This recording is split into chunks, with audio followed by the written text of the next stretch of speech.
Hello everyone, welcome back to our channel. Today in this video, I am going to show you how to log into your Citi Bank account and access your credit card. To do so, follow some simple steps with me. If you are new to the channel, do subscribe us for more informative videos. Moving on to the video, open your browser and default search engine and then search Citi Card Login and enter the first link or just go to www.citi.com. It will then take you to the official site of Citi Bank. Then enter your user ID and password. You can also view your password by clicking here. Once you check your password, you can then press sign on.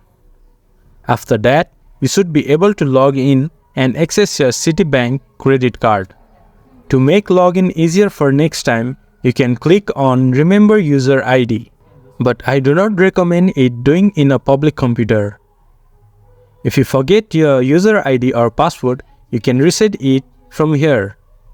You can also activate your account from here and register your new account by clicking here. This much for today's video. Comment down your thoughts on this video, and if you guys find our video helpful, subscribe our channel and hit the bell icon. See you guys next time. Bye bye.